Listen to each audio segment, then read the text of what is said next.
Ashabul Fadilah, ustaz-ustaz, peserta-peserta munakashah fiqh falak kebangsaan yang dirahmati Allah.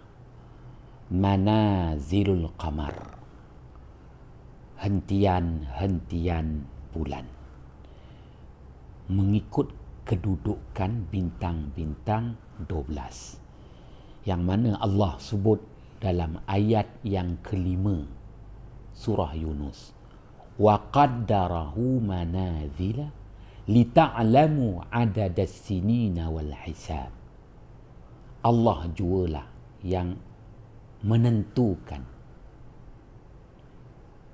manzilah bulan supaya kamu dapat mengetahui nilai-nilai tahun dan hitungan-hitungan tertentu. Begitu juga dalam surah Yasin yang kita sering membacanya. Wal qamara qaddarnahu manazila hatta ada kal urjunil qadim. Sadaqallahul azim. Baiklah, 28 manzilah bulan, 28 hentian bulan. Diiktibarkan bulan mengelilingi bumi dalam tempoh masa 28 malam. Maka 28 malam itu menempati 28 hentian.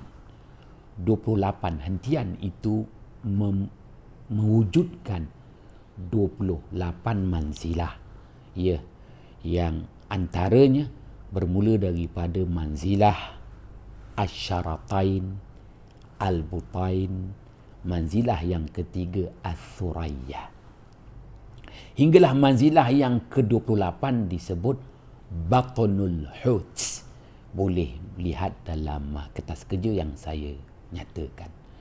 Maka manzilah bulan ini memberi nilai istimewa kerana manzilah bulan ini akan memberi hubungan hentian bulan mengikut kedudukan bulan di bintang-bintang 12. Maka dikaitkan dengan habuan musim, begitu juga habuan cuaca di alam tumbuhan, alam haiwan, alam manusia, alam daratan, alam lautan. Baiklah, Asy-Syaikh Al-Imam Syihabuddin tidak mengulas begitu panjang, tetapi kalau kita melihat keterangan-keterangan yang diberikan oleh Asy-Syaikh Al-Imam Al-Qazwaini dalam kitabnya Ajaibul Makhluqat wa Gharaibul Mawjudat, kemudian dimanfaatkan oleh seorang tokoh mutaakhirin, ulama falak mutaakhirin, Asy-Syaikh As-Suja'i dalam kitabnya Manazilul Qamar, wafat pada tahun 1355 Hijrah. Ya, masih baru lagi. 1355 Hijrah menyatakan bahawa dengan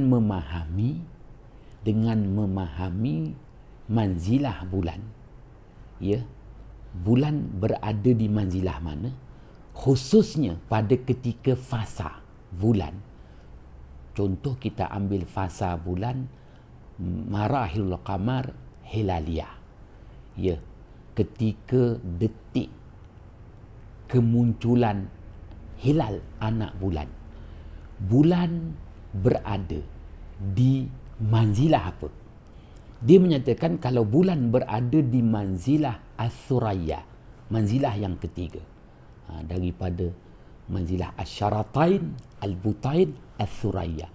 Sekiranya berada pada manzilah as-suraya itu akan memberi nilai kepada kita bentuk bulan, anak bulan.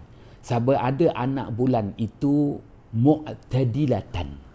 Mu'tadilatan tu anak bulan yang berdiri.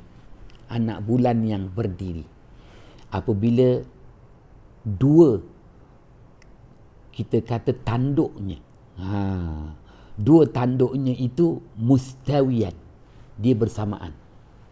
Ini maknanya mu'tadilan, anak bulan yang berdiri. Anak bulan yang berdiri, dua tanduknya mustawiyan, bersamaan. Maka itu memberi faham kepada kita bagaimana kedudukan anak bulan. Ataupun anak bulan itu disebut muntasibun. Maknanya dua tanduk tu sama ada menghadap ke timur, ke utara kedua-duanya, ataupun menghadap ke selatan kedua-duanya. Menghadap ke selatan kedua-duanya ataupun menghadap ke utara kedua-dua tanduk tu. Tanduk anak bulan tu. Hujung ni. Sama ada menghadap ke utara ataupun menghadap ke selatan. Itu namanya muntasibun. Kalau tadi begini, mu'tadilun mustawiyan, bersamaan qarnain, dua ujung tanduk tu. Ni mu'tadilan. Yang begini namanya muntasiban. Ada satu lagi keadaannya disebut munharif. Condong sedikit. Yang membentuk kita lalu sebut sebagai jarak lengkung. Bu'dul kaus. Jarak lengkung itu namanya munharifan. Jadi ianya bergantung kepada anak bulan. Fasa anak bulan tu berada di manzilah mana. Manzilah tu ada 28. Dia akan memberi iktibar. Kalau manzilah suraya, dia akan membentuk mu'tadilan ay mustawiyan qarnai. Berbeza dengan kalau dia berada kepada sa'dul bala. Kalau sa'dul bala, dia muntasiban.